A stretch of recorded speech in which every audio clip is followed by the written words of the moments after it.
What is up, everybody? It is time for another P&L statement update on both the 8 units, which is 4 duplexes all beside each other, bundled under one commercial loan, and then a 15-unit apartment complex as well. So I've been documenting month after month so you guys can see the true costs of owning and operating small multifamily residential real estate. If you guys are new here, hit the like button, leave a comment in the comment section below if you have any questions or anything like that, whether it's about these specific properties or maybe it's just in general. I do have some other content coming. I'm going to two triplexes tomorrow to record some content, so you're going to see some of that. And I got another unit turnover at the end of this month, which I'll tell you guys more about. But without further ado, let's just jump into it. Don't like these videos being too long. So this is, as I'm recording this is July the 10th right now. So this is for last month, June's statement. So this is for the 8 units, the 4 duplexes, which you see directly underneath me. They're all right beside each other, and they're all identical. Yeah, we've owned these, in case you're new, we've owned these for, about 4 years now? Going on 4 years in November. Yeah, it's going really well. We have no money in the deal, did a full burr and some, and this is what the property is bringing in a month, $14,295.41. Mortgage payment is $8,326. Our insurance payment, we do that monthly now. That is $678.75. We had a major expense. So this actually happened late last year.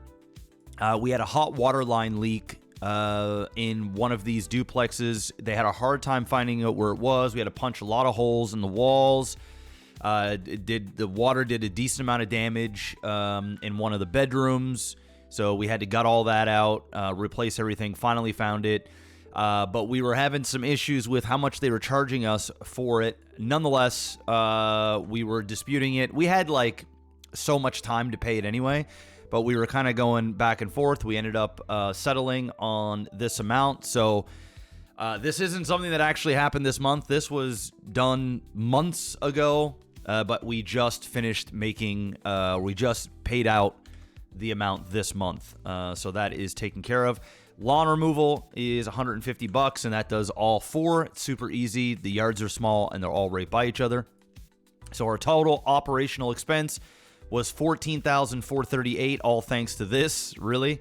So our cash flow this month was negative $143.53. If we didn't have this, it would have been over $5,000. But we did, so it is what it is. But next month, we should have a very juicy cash flow. So it is what it is. That this last month was a bit of a wash over there.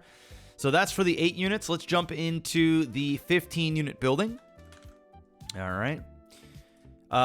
So for those that are new and for those that have been tuning in, we turned over 3 units on the last P&L statement. I don't recall, but I do believe we collected like just over $20,000 in rents because we had like 3 vacancies and we were doing a whole bunch of renovations and stuff. Well, all those units are filled and we are now getting $23,863. I think that's going to go up a little bit because we have a few rental increases that I do believe are happening this month. But nonetheless, this is much healthier. When we bought this building, I want to say our gross rental income was like just under $17,000, something like that. And this was 11 months ago. So we did a lot of unit turnover. We did a lot of cash for keys, which was expensive, but it's all worked out. Let's go through all of the different expenses here. So here they are. Mortgage payment, 10 grand. Property insurance, we now do that monthly, $786. Garbage collection, $500. Propane delivery, so we get delivery every single week. So $377, $364. What this does is some people still use their heat. We pay for heat in the building, but a lot of this is also heating their hot water. So there's always going to be some kind of bill as well. So we use the same propane system basically to heat the water. but obviously these are much higher in the winter. And then we have common area cleaning. So it's a pretty large building. So we pay $200 a month for the area cleaning. One of our tenants does that. So they get like a little, basically a discount off the rent, essentially. We don't actually, I don't think we pay them cash. I'm not 100% sure. But I do believe this just comes right off of sort of their rent. So the unit 13, we had to do a little clean after all the construction crew was in there. It was pretty dusty and stuff, so we had a quick clean. Again, front door, we just completely replaced the core of the front door, like the whole mechanism, so we don't have to worry about that anymore. So again, these doors, like month after month, this has been a pain in our ass. $342. Unit 2 and 12, there was some window screen repairs and power outlet repair. That must have been in... Yeah, I'm not sure because both Unit 2 and 12 are new. So perhaps this was just for the labor and the windscreens because all the other stuff should be covered. And then we had to do a rental reimbursement for the former tenant Unit 13 as part of our basically cash for keys. I do believe we gave 3 months rent. So their last rent that they had paid, we just reimbursed it. So now we are even on everything. All of those units are done, repaired. There's no more, or I guess renovated. There's no more extra costs. So total operational costs was $14,718, which gave us a cash flow of $9,145. And that's really good considering we had $2,000 in really $1,500 that just will not be there again next month. And then, you know, these minor repairs. And then, of course, the front door stuff is stuff that is completed now. So in all reality, if like nothing happens, which something always happens, we can at least add another $1,500 on here.